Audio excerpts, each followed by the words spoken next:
नमस्कार, स्वागत है आपका। वक्त हो चला है प्राइम टाइम एक्सक्लूसिव का। मैं हूं आपके साथ आशा झा और आज का बड़ा सवाल ये कि दिल्ली का नया सीएम कौन? जी, देश की राजधानी में ये लाख टके का सवाल बन गया है।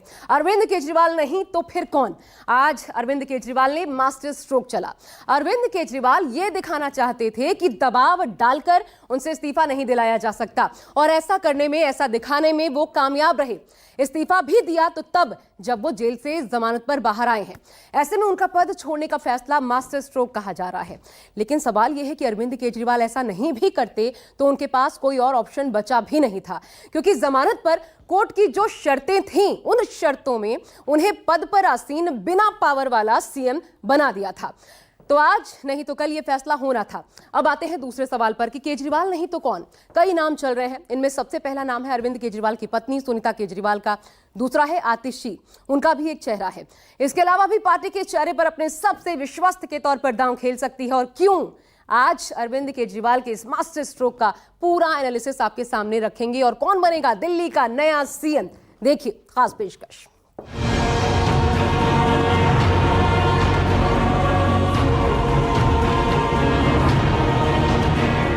केजरीवाल जी को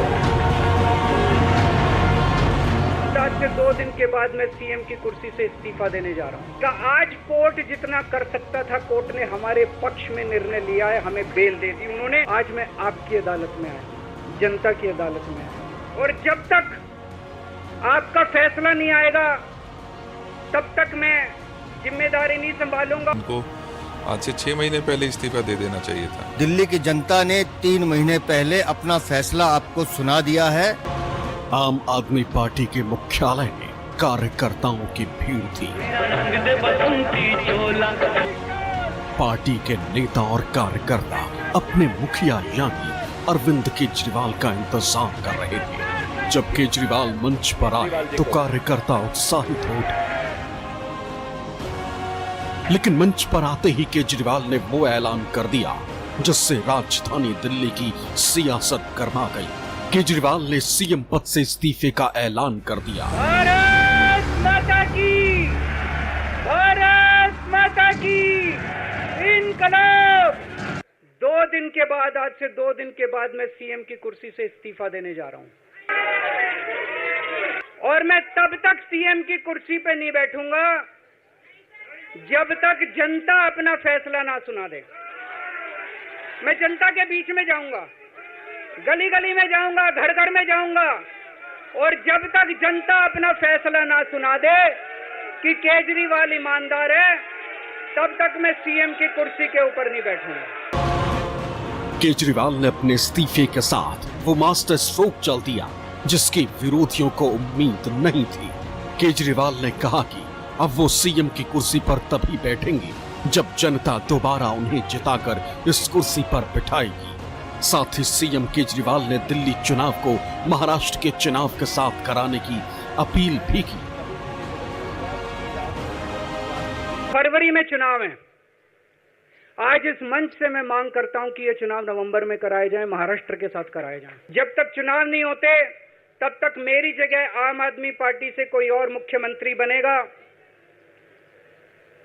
अगले 2-3 दिन के अंदर विधायक दल की मीटिंग होगी और विधायक दल की मीटिंग में अगले मुख्यमंत्री के नाम का तय किया जाएगा। और जब तक आपका फैसला नहीं आएगा तब तक मैं जिम्मेदारी नहीं संभालूंगा। केजरीवाल ने माता सीता की अग्नि परीक्षा का भी जिक्र किया। उन्होंने कहा कि जब 14 साल के बाद भगवान राम वनवास से लौटे तो माता सीता को अग्नि परीक्षा देनी पड़ी थी। आज मैं अग्नि परीक्षा दूंगा। साथ ही गैर बीजेपी सीएम से भी अपील की कि वो केंद्र सरकार के जेल भेजने पर इस्तीफा ना दें और सब मिलकर लड़ें। जब 14 साल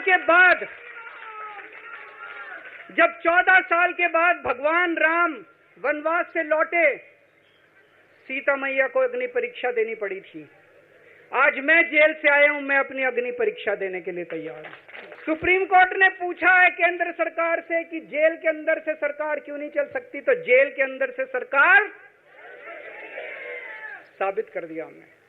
अब मैं देश के सारे नॉन बीजेपी मुख्यमंत्रियों से हाथ जोड़ के विनती करना चाहता हूं, अब अगर प्रधानमंत्री जी हिम्मत करें आप पे फर्जी केस करके आपको जेल में डालें, इस्तीफा मत देना, किसी हालत में इस्तीफा मत देना, जेल से सरकार चलाना। दरअसल केजरीवाल ने इस्तीफे का ऐलान ऐसे वक्त में किया है जब दिल्ली में 5 महीने में संभावित विधानसभा चुनाव होने हैं। ऐसे में केजरीवाल के पास जनता को अपने पाले में लाने के लिए सिर्फ 5 महीनों का वक्त बचा है। सिर्फ इतना ही नहीं, केजरीवाल पर कथित शराब घोटाले में भ्रष्टाचार के आरोप लगे हैं और बीजेपी लगातार उन पर इस्तीफे का दबाव बना रही थी, लेकिन इस्तीफा देकर केजरीवाल ने बीजेपी के नेहले पर तहला मार दिया। कोर्ट ने तो जमानत दे दी, न्याय दिया है, मगर जनता की अदालत में भी जाना जरूरी है। जनता से पूछेंगे, अगर जनता को लगता है कि उनका बेटा अरविंद केजरीवाल ईमानदार रहा तो वो उनको वापस अपनी कुर्सी पे बिठाएगी। इस काम को करने के लिए आपका एक बहुत स्ट्रॉन्ग कैरेक्टर होना ज़रूरी है, आपका विश्वास खुद पर और अपनी जनता पर होना ज़रूरी है, वरना ये रिस्क जो है ये आदमी जीवन में कभी नहीं लेता। और अरविंद केजरीवाल वो आदमी है जो ये रिस्क दूसरी बार ले रहे हैं। दरअसल केजरीवाल के पास अब इस्तीफे के अलावा कोई चारा बचा भी नहीं था, क्योंकि सुप्रीम कोर्ट ने कई ऐसी शर्तें रख दी थी जिससे केजरीवाल का सीएम होना ना होना बराबर था। सुप्रीम कोर्ट ने बेल के समय केजरीवाल के सामने शर्तें रखी थी। मसलन केजरीवाल सीएम ऑफिस नहीं जा सकेंगे, किसी भी सरकारी फाइल पर साइन नहीं करेंगे, केस से जुड़ा कोई सार्वजनिक बयान नहीं देंगे, सरकार के लिए कोई फैसले नहीं ले सकेंगे। यानी केजरीवाल ने अपने इस फैसले से वो मास्टर स्ट्रोक चला है जिससे दिल्ली में सरकारी काम भी हो सके और वो जनता के बीच जाकर पार्टी के लिए एक मजबूत जनाधार तैयार कर सके। आखिर क्यों केजरीवाल के इस्तीफे वाले फैसले को मास्टर स्ट्रोक माना जा रहा है, तो इसके पीछे कई सारे तथ्य हैं। केजरीवाल पर भ्रष्टाचार के आरोप लगे, इस्तीफा देकर उन्होंने संदेश दे दिया कि उन्हें पद की लालसा नहीं। साथ ही इसके साथ केजरीवाल ने इमोशनल कार्ड भी खेला है जिससे जनता की सिंपैथी उन्हें मिल सके और इसका फायदा पार्टी को दिल्ली विधानसभा चुनाव में हो। 49 दिन की सरकार के बाद इस्तीफा दिया था, अपने असूलों के लिए इस्तीफा दिया था, किसी ने इस्तीफा मांगा नहीं था, अपने आप इस्तीफा दिया था। आज की तारीख में, आज के जमाने में कोई अपनी चपरासी की नौकरी नहीं छोड़ता। मैंने मुख्यमंत्री की कुर्सी छोड़ी थी। उधर बीजेपी केजरीवाल के इस फैसले को नौटंकी करार दे रही, साथ ही कह रहे हैं कि केजरीवाल भ्रम और झूठ फैला रहे हैं, जनता को धोखा देने की कोशिश कर रहे हैं। बीजेपी का साफ कहना है कि जनता ने उन्हें 3 महीने पहले ही नकार दिया था और अब एक बार फिर उन्हें दिल्ली विधानसभा चुनाव में जनता अपने वोट से जवाब देगी। भ्रष्टाचार के आरोप में जेल जाने वाले मुख्यमंत्रियों के क्लब और श्रृंखला में तो आप शामिल हो गए, मगर उसमें भी आपने एक नया कीर्तिमान बना दिया कि आप जेल से ही रहकर सत्ता लोलुपता की एक नई नजीर आपने देश के सामने रखी। कह रहे हैं कि मैं दिल्ली की जनता के बीच जाऊंगा और दिल्ली की जनता फैसला करे। तो श्रीमान अरविंद केजरीवाल, दिल्ली की जनता ने 3 महीने पहले अपना फैसला आपको सुना दिया है। आप खुद दिल्ली की सड़कों पर घूमे थे और आपने कहा था कि जेल के बदले वोट दीजिए, और दिल्ली की जनता ने आपको माकूल जवाब दिया और आपको आपके ठिकाने पे पहुंचा दिया था। एक विक्टिम कार्ड खेलने के तो बहुत माहिर है ना अरविंद केजरीवाल जी, तो वो दिखाएंगे कि देखो देखो मैंने इस्तीफा दिया। इस्तीफा नहीं दिया उन्होंने, ऑलरेडी वो कोर्ट के द्वारा सस्पेंड किए जा चुके हैं। अब जब इस्तीफा भी दे रहे हैं तो 2 दिन का टाइम ले रहे हैं। अब इस 2 दिन में क्या क्या होगा कोई भी व्यक्ति सोच सकता है।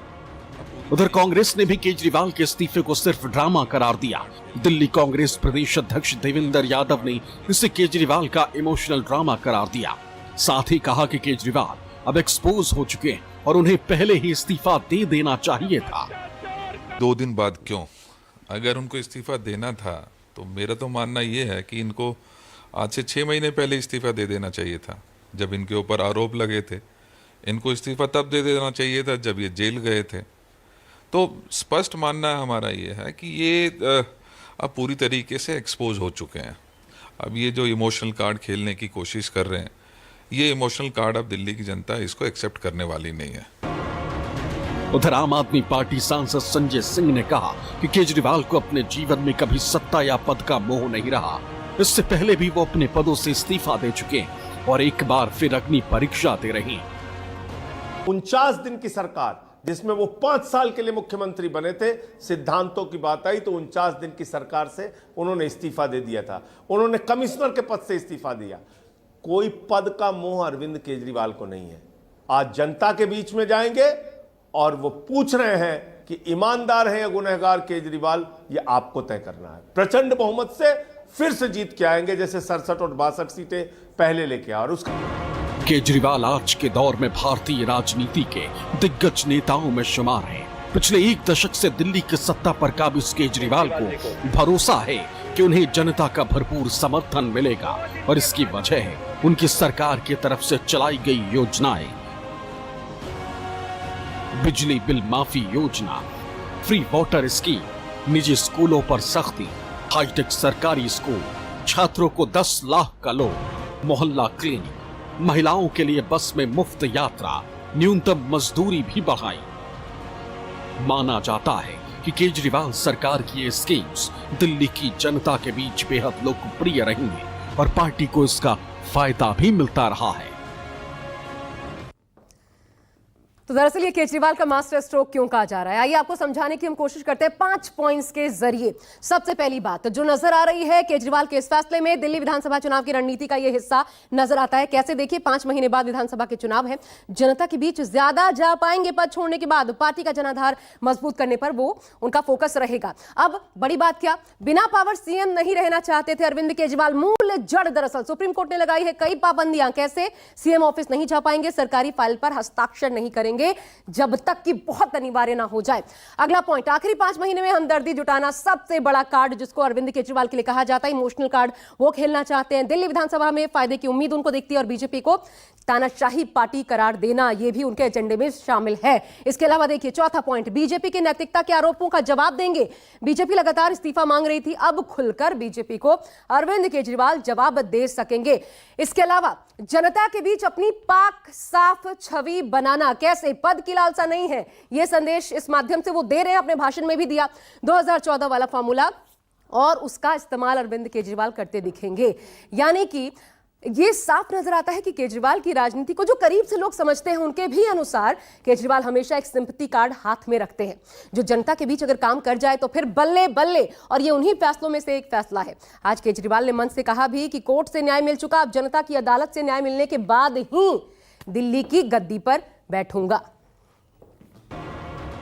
कुछ ही महीनों में दिल्ली में विधानसभा के चुनाव होने हैं। ऐसे में केजरीवाल का यह फैसला सभी को चौंका रहा है, लेकिन ये पहला मौका नहीं है जब केजरीवाल ने सभी को चौंका दिया हो। बता दें कि दिल्ली में फरवरी 2025 में विधानसभा के चुनाव होने, आंदोलन से निकले और राजनीति में आए केजरीवाल पिछले करीब 1 दशक से दिल्ली की राजनीति में सक्रिय हैं। आम आदमी पार्टी 2013 से दिल्ली की सत्ता में है, तब से केजरीवाल ने कई चौंकाने वाले फैसले लिए। बात साल 2013 की है। 2013 में हुए विधानसभा चुनाव में 70 सीटों पर चुनाव हुए थे। 8 दिसंबर 2013 को नतीजे आए। इसमें भाजपा 32 सीटों के साथ सबसे बड़ी पार्टी बनकर उभरी। हालांकि बहुमत नहीं मिला, आपको 28 और कांग्रेस को 8 सीटें मिली। कांग्रेस के समर्थन से अरविंद केजरीवाल ने मुख्यमंत्री बनते हुए सरकार बनाई। हालांकि 49 दिन बाद दोनों पार्टियों का गठबंधन टूट गया। केजरीवाल ने इस्तीफा दे दिया, कहा कि वो जन लोकपाल बिल नहीं पास करा पाए, इसलिए वो सीएम पद छोड़ रहे हैं। हमारी कैबिनेट ने मिलके ये निर्णय लिया है कि हमारी सरकार आज इस्तीफा देती है, ये हमारा इस्तीफा है। दिल्ली विधानसभा को बर्खास्त किया जाए और दिल्ली में तुरंत दोबारा चुनाव करवाए जाएं। केंद्र सरकार अपने आप को अंग्रेज मानती है, जैसे लंदन की सरकार हो, और दिल्ली के लेफ्टिनेंट गवर्नर अपने आप को वाइसरॉय समझते हैं उनका, अंग्रेजों का। इसके बाद जब विधानसभा के चुनाव हुए तो केजरीवाल की पार्टी ने अकेले बहुमत हासिल किया। पार्टी ने 70 में से 67 सीटों पर जीत दर्ज की और सत्ता में पूर्ण बहुमत के साथ लौटी। यही वजह है कि केजरीवाल एक बार फिर ये प्रयोग कर रहे हैं। उन्हें विश्वास है कि जनता का प्यार उन्हें मिलेगा। हमारे लिए सुख है, हैप्पी एंडिंग है, बीजेपी के लिए सैड एंडिंग है। क्योंकि उनको लग रहा था दिल्ली के चुनाव से पहले अरविंद केजरीवाल जी को बाहर नहीं आने देंगे, मनीष सिसोदिया, संजय सिंह को बाहर नहीं आने देंगे, लेकिन भगवान है, आपकी झूठी कहानियां, झूठी मनोहर कहानियां कोर्ट में झूठी साबित हो गई और आज अरविंद केजरीवाल जी भी बाहर हैं, मैं भी बाहर हूं, संजय सिंह भी बाहर हैं और आज आम आदमी पार्टी के एक एक कार्यकर्ता में जोश है। हालांकि आपके जहन में सवाल उठ रहा होगा कि आखिर जब 2024 लोकसभा चुनाव में केजरीवाल ने जेल से जमानत पर रिहा होकर प्रचार किया, लेकिन वो दिल्ली की एक भी सीट नहीं जीत पाए, तो क्या उनका प्रभाव दिल्ली की राजनीति में कम हो गया है? तो इसका जवाब है नहीं, क्योंकि लोकसभा और विधानसभा का वोटिंग पैटर्न बिल्कुल अलग होता है। जहां लोकसभा में लोग केंद्र की सत्ता को ध्यान में रखकर वोटिंग करते हैं, तो वहीं विधानसभा में क्षेत्रीय मुद्दों पर वोट डाले जाते हैं। और इसका सबसे बड़ा उदाहरण 2019 का लोकसभा चुनाव और 2020 का दिल्ली विधानसभा चुनाव है। आंकड़ों पर गौर करें तो 2019 के लोकसभा चुनाव में दिल्ली की 7 के 7 सीटों पर बीजेपी ने जीत दर्ज की थी और आम आदमी पार्टी और कांग्रेस का खाता नहीं खुला था। तो वहीं 2020 के दिल्ली विधानसभा चुनाव में तस्वीर बिल्कुल विपरीत सामने आई। 70 सीटों पर हुए चुनाव में आम आदमी पार्टी ने 62 तो बीजेपी ने 8 सीटों पर जीत दर्ज की। यानी लोकसभा और विधानसभा में बिल्कुल ही विपरीत नतीजे सामने आए और ये बात केजरीवाल बखूबी जानते हैं। हालांकि विरोधी केजरीवाल पर हमलावर हैं। राजनीतिक पैंतरेबाजी के उस्ताद हैं अरविंद केजरीवाल। वो जानते हैं कि वो इस्तीफा उनको 5 महीने में, जब वो लगातार जेल में थे, तभी दे देना चाहिए था, लेकिन अब तो चुनाव आने वाले हैं। वो जानते हैं कि किस तरह से लोग समझ रहे हैं और रियलाइज कर रहे हैं कि जनता फैसला नहीं करेगी, कोर्ट्स करेंगे। हम लोग तो बहुत पहले से कह रहे थे कि इसे सीएम पद से छोड़ देना चाहिए। जब आपको जेल हो गई थी, भले किसी कारण से हुई, आपको तो बहुत पहले मुख्यमंत्री के पद से छोड़ देना चाहिए था। और अब बचा क्या है? अब इनके जो सीएम पद का छोड़ने का है, ये केवल एक नाटक है। विधानसभा का अभी शेष काल बचा हुआ है, तो ऐसे समय में जब सर्वोच्च न्यायालय ने आपको रोक दिया तो आपके पास कोई चारा नहीं, तो आपने एक नई व्यवस्था के तहत कहा कि हम इस्तीफा दे देंगे। अरे तो अब उस सवाल पर आते हैं जिसका जवाब आम आदमी पार्टी से लेकर के पूरी दिल्ली ढूंढ रही है। अगला सीएम कौन? पहला चेहरा देखिए, जो कि ट्रेंड भी कर रहा है। पहला चेहरा है खुद उनकी पत्नी, सीएम अरविंद केजरीवाल की पत्नी सुनीता केजरीवाल का राजनीतिक अनुभव हालांकि नहीं है, उनके अगेंस्ट जाता है और बनाने पर परिवारवाद के आरोप उन पर सीधे सीधे लग सकते हैं। दूसरा संभावित नाम है आतिशी का, महिला है, मुखर नेता है, लेकिन इनको भी प्रशासनिक अनुभव कम है, विरोधियों की रडार पर ये रहती ही है, जेल जाने तक की चर्चाएं थी इनके भी। तीसरा नाम है कैलाश गहलोत, सरकार के मंत्री, पार्टी के वफादार, नेतृत्व क्षमता का हालांकि टेस्ट नहीं हुआ है, इन पर कितना भरोसा करेंगे केजरीवाल, ये देखना होगा। चौथा नाम आपको दिखाते हैं और ये महत्वपूर्ण नाम है, संभावित सबसे ज्यादा संभावना नजर आती है सौरभ भारद्वाज। सरकार में कई विभाग संभाल रहे हैं, बीजेपी के हालांकि रडार पर रहते हैं, इनके भी जेल जाने की चर्चा थी, प्रशासनिक अनुभव लेकिन कम है। एक और जो बहुत प्रबल नाम है वो है गोपाल राय का, लगातार सरकार में मंत्री, लंबा प्रशासनिक अनुभव और केजरीवाल के करीबी भी माने जाते हैं। लेकिन सबसे मजेदार बात यह है कि जिस भी चेहरे का चुनाव होगा, अरविंद केजरीवाल कुछ राज्यों में जो अन्य मुख्यमंत्रियों के साथ बीत चुका है वो जहन में जरूर रखेंगे कि कहीं किसी ऐसे चेहरे का चुनाव ना हो जाए जो वक्त आने पर कहीं जीतन राम मांझी या फिर चंपई सोरेन ना बन जाए, क्योंकि लड़ाई जिस पार्टी से है वो बीजेपी है, जिसकी सियासी चक्रव्यूह का लोहा विरोधी भी मानते हैं। फिलहाल बस इतना ही। एक बड़ी खबर अब आपको बताते हैं इसी के साथ, बड़ी